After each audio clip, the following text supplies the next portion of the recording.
Good afternoon, Tom Nowetner, the conversationalist. Let's get it started. Boy, do I have a good one for you guys today. Like and subscribe. Shoot me an email. Tell me what you think. Tell me what you want to talk about. I'm very excited about today. So let me get into it. You ever have a problem that you're searching and searching for the solution and you get tired and you just give up, right? We all had those problems. They're just aching little nods and they're not even big. Well, guess what? The solution was dropped in my lap by our friends over at Aortic Hope. Now, if you haven't Googled them or looked them up on YouTube or Facebook or whatever you prefer, I would suggest you do it quickly because this is a place, Aortic Hope, of acceptance, information, direction, and people who truly care about let's talk of the community of aortic dissection survivors, aortic disease survivor, aortic aneurysms. This group does not let anyone walk out the door if they're complicated with an aortic problem. It's amazing that a group of people got together and put together something this important. I wish I had known about them 12 years ago. It would have saved me 3 years of lost life and fun and family and everything else. However, I'm not going to go back there. I'm going to stay right here with you guys and tell you the wonderful things that happened for me. Okay, guys, you ready? All right, bringing it up now. We're going to kick out to where Dr. Tylen Wallen, DO, is explaining what the aorta is. That first part of the aorta we refer to as the aortic root. It's the first part, the base, the root, and it possesses a few other things. One, the valve is housed within it. And two, the branches that feed your heart, the coronary arteries, the arteries that bring oxygen to your heart muscle so it can keep going, come off of this part.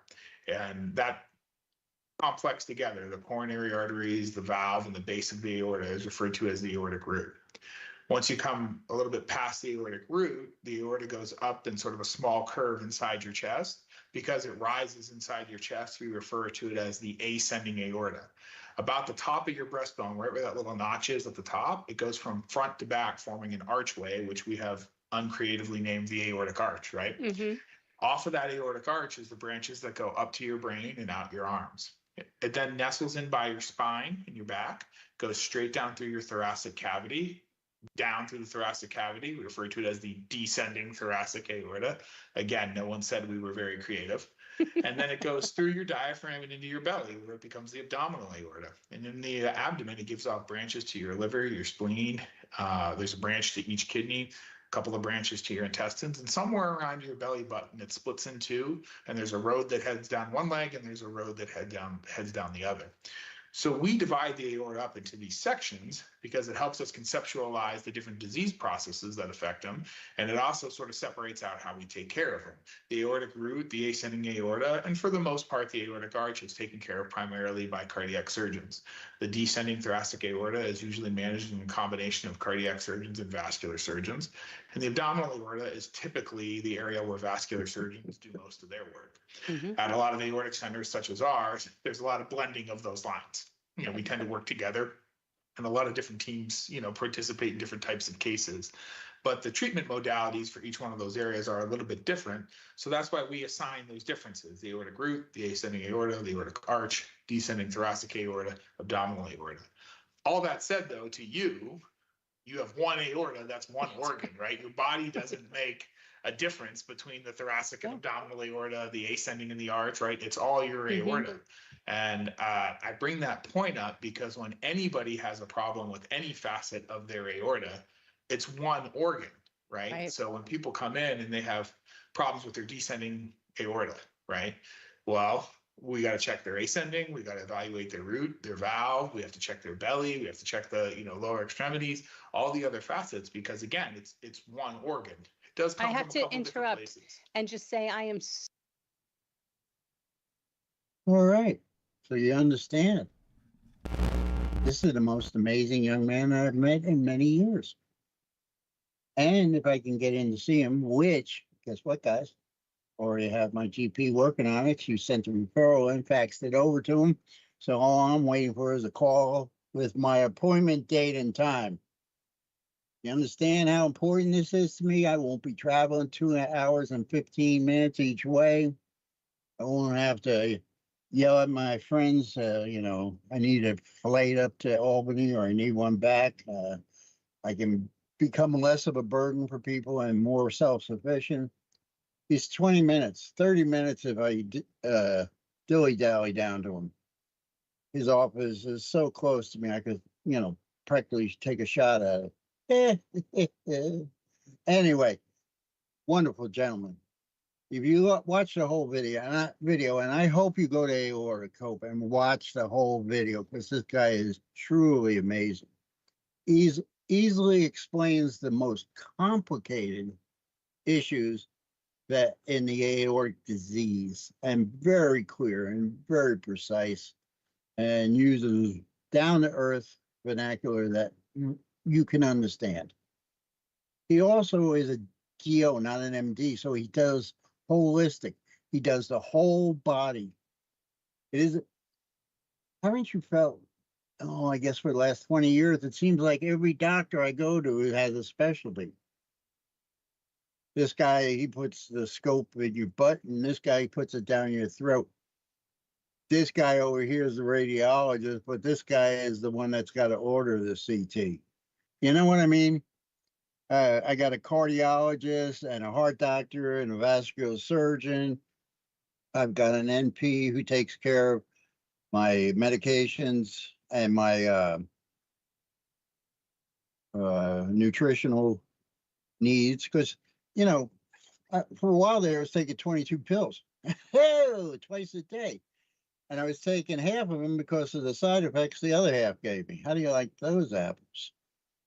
So I found this DO who's my GP, Maria Bartini, here in Binghamton, New York, and she just said, whoa. She put the brakes on everything. She researched it out. She got me off probably 2/3 of my medicine. You understand how important this is to me, how it was just dropped in my lap by the good people at Aorta Cope. Truly amazing. I'm so thankful. So like I said, the most important part of this whole journey is solving problems. Now, I have an aortic dissection for the last 12 years, but I am sure everybody that's watching me has arthritis, hip problems, knees problems, headaches, back problems. We're getting older, guys. I'm 73. Not only do I have an aortic dissection, but I have all the things that old people get, like sometimes I lose my place. Sometimes I don't have the memory I used to have. I have to write notes. I spend so much time writing notes. Isn't that amazing? Here I am, 73, and I feel like I'm back in class in PS30 in Staten Island, New York, sweating it out. By the way, a little ditty. Mary Lou, see, I lose it. She was my first girlfriend in first grade. And Mary Lou is blonde hair, curly, always wore dresses, bobby socks, and black shoes, real shiny. And she was just the love of my life for about 9 months. Anyway, then her parents moved to Texas. I never saw her again. So if you're out there, let me know. All right. So, here I am waiting for an appointment to see this amazing guy that I didn't know about 2 days ago. Isn't that amazing? Problem I couldn't get solved. I couldn't find anybody locally that I would trust, with my care. And I found some. God bless. I've been so blessed. I can't even tell you.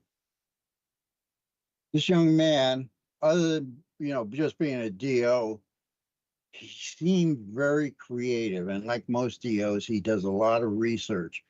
That's the difference between MDs and DOs. The MDs are like, They got their section cut out. They give you their 15 or 20 minutes of time. They don't want to see you for another year. With DOs, treat the whole body. Just because you have an aortic dissection or a Watchman or a mitral valve clip like I do, those are all components of who you are. And they are, one, holistic, two, research oriented. And it's very hard, and I can't even wrap my head around it, that a DO has, selected to be a surgeon. Usually there are people in much broader fields, but he is specifically heart and aortic surgeon. Isn't that amazing? Just the guy I was looking for. And the bonus is that he's a DO. I would have taken an MD, but I love DOs. I think they are the future. And I think MDs are realizing that, and they're slowly coming around. My God, my whole life has just taken a complete U-turn in one day. Thanks to the people at Aortic Hope. So please like and subscribe. Hit the bell. Shoot us an email. Go to Aortic Hope. Like and subscribe. Come to my channel. Like and subscribe. It will make Joshua very happy. The wizard has been yelling at me to get more followers. So what do you? And also comments, right? I have to get on you about comments. You can't hoard the comments in your email. You have to ask these people to comment on the video. See, I'm just learning this, right? So everybody, back off just for a little while. I'm in podcasting 101. I'm only in my third day, so give me a break. But anyway, so I've learned a lot. I've done a lot. I got to correct a lot that I did wrong, or that my interns actually did wrong. They had their parts in the right places, but they just messed up. So we're going to fix that. And I have a good IT person coming today who's going to help me with Instagram, because I don't know what's going on with Instagram. I feel like the village idiot when I'm trying to make an account there, but she'll take care of that. Facebook, I was pretty good at, and got the app down, got everything signed in. So I was very happy with myself. That's one less thing she has to do. But once again, do you understand the correlation? I had a problem. I solved it. I found this person who is an IT specialist, something that I don't have that scope of knowledge on, and I solved my problem. I can't type because of the arthritis in my hand. I mean, a 2-finger type and one finger's too fat finger syndrome. However, I got interns. So I just, they do probably 80% of the typing. I just dictate. Once again, problem solved. That's our benefit as being older Americans. We didn't come through where you could ask, Google the question. We came through where if it was broken, you had to fix it. Now you could do it yourself, pull it apart, lose half the parts and put it back together again, and it was worse than before. Or you could go ask somebody, hello, Dad, Uncle Joe, how the hell do I fix this? Okay. I remember the first time the chain came off my bike. I was too embarrassed to ask for help. I sat in the garage for nearly a week and nobody saw me riding my bike. Finally, my grandfather said, all right, kid, what's wrong with your bike? He fixed it in about 30 seconds. It was just the chain guide was off a little bit. And I didn't know that. I barely knew how to ride the bike at the time. But I enjoyed it. So I was missing it and the problem was solved. Again, shout out to Aortic Hope, Karen, and the gang. I mean, you guys hit a home run. No, you didn't hit a home run. You hit it out of the park with this young man. So impressive. Tyler is his first name, and he seems so laid back, so easily approachable, so easily he must be so confident in his abilities because he seemed to just walk about 2 inches off the ground and speak in a confident way that I just so much enjoy and I miss because that's how my generation spoke to each other. And the new generations don't speak to each other like that. And this young man has achieved what I would call conversationalist status just because his ability to interpret and manage the words he uses. Isn't that amazing? The one thing I missed was conversations, not arguments, not screaming at one another. I just want to have a conversation. And the rule is, you got 8 minutes to spit it out, 12 to 1,500 words. Because if you can't spit it out in 8 minutes, you're just going to repeat yourself. Nobody wants to hear the same thing over and over again. But people, especially people who lie, like to tell their stories 3 and 4 times. So that cuts that out too. So come to the channel, see what I'm all about. Give Josh a like. He is the Wizard of Oz. Without him, I wouldn't be able to even click into this stuff. 2 years ago, I couldn't even turn on the computer, and now I'm like an infant, about 8 months old, walking around going, I don't know what I'm doing. But it's very enjoyable to me, the comments that I have gotten, the emails, the likes, the interactions I've had with people, people who know me. And to be honest with you, I don't remember. But they tell me things that jar my memory, and that's always wonderful when you find somebody from your past.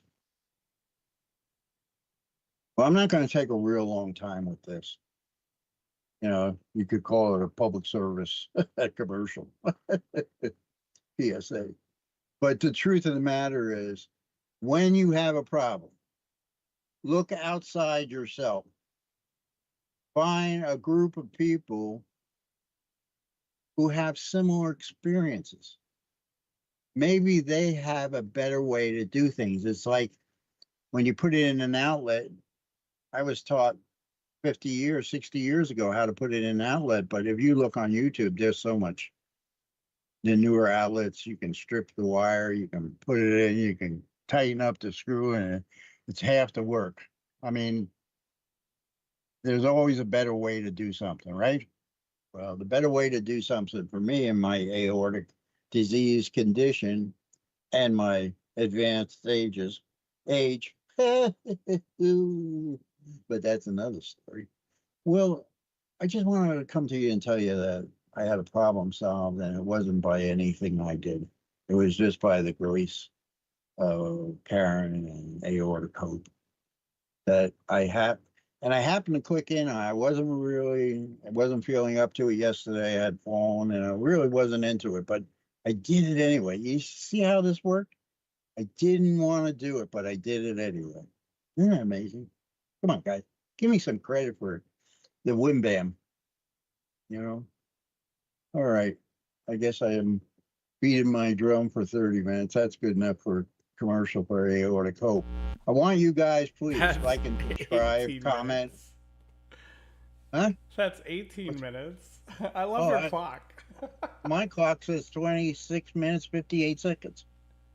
Anyway, mine says 19:54:5, and it's the clock I go by is our runtime. Oh, okay. Yeah. Well, I don't have I thought this was a runtime clock up in the upper left-hand corner, but I guess it isn't. I wonder what it is. I guess maybe it's just that's our pre-show check-in, conversation, cumulative time. So now we solved that problem else. Is what we've done. What do you think, Josh? I want to say, yeah, I already have it. It's in the description. Good. I pinned it into the chats. I changed the title to, What's Up Wednesday, shout out to Aortic Hope. We put the reference link to the video right in the description as well, the full video. Wonderful. I'm very lucky in my life that I get to interview a lot of very special doctors. And so, and quite often I'm interviewing people that are, approaching the top of their career. Okay, the people above them are probably prized possessions that are never really going to talk to anybody outside of that closed community. And then it's their proteges and the people that are, on the way to the summit of that path. And so he shows up, and it's just like you said, right? You're looking for that commanding presence, especially in somebody who is willing to say, and we want second opinions. When he said the words, very often, a surgeon doesn't want your patient, to be operated on anybody else. That's an operation that I did, and I want to be able to work on that, period, right? He said, but not in the aortic disease community. In the aortic disease community, it takes a village to do this. So we're happy to have other people look at this and make sure that we're all in agreement on our approach and the whole nine. And that collaborative expression that you were hammering home is the DO, the fact that he treats the whole body, and that's his approach the whole time. And it really hammers that home. So I'm seeing your praises here for the DO, and I didn't really know what that was until yesterday. Really know what that was. Well, Dr. Lang back in the 50s and 60s was a DO, and I asked him what's the difference, and he said at the time, now you got to remember, this is the 60s when doctors actually came to the house. You didn't go to the office, they came to the house. And Dr. Lang, I saw his business card one day and it said DO, not MD. So I asked him about it, and he explained it, and how it's MDs are more rigid and DOs are more in tune to the patient, and it's just structure, right? Let's face it, it doesn't matter what your career is. There's some people that are structured and they focus on what they're doing, and that they don't know either side of what they're doing.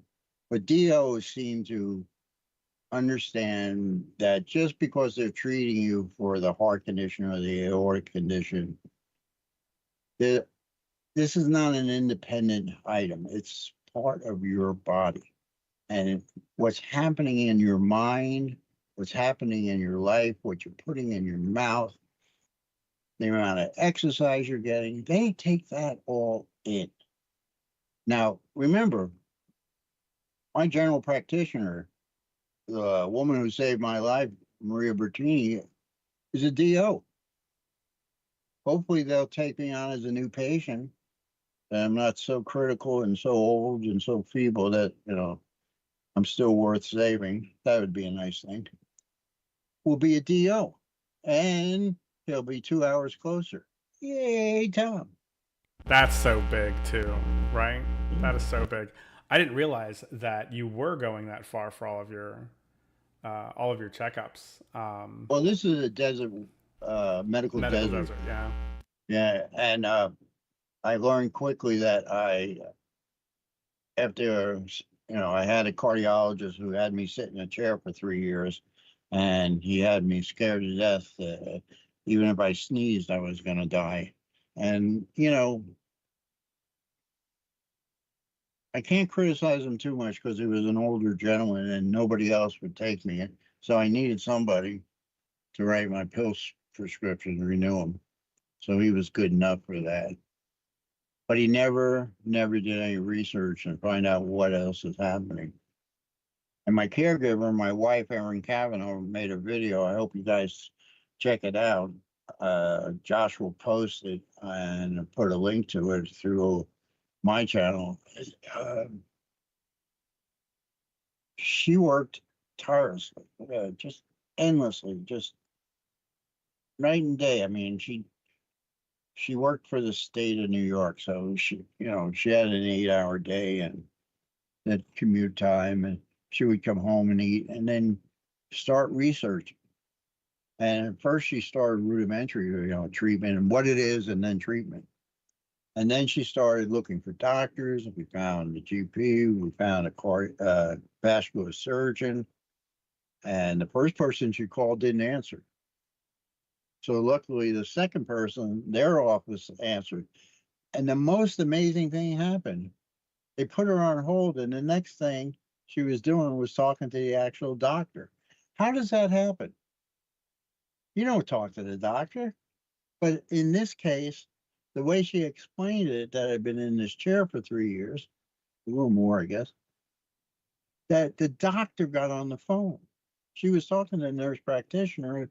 The nurse practitioner went and got the doctor, put him on the phone.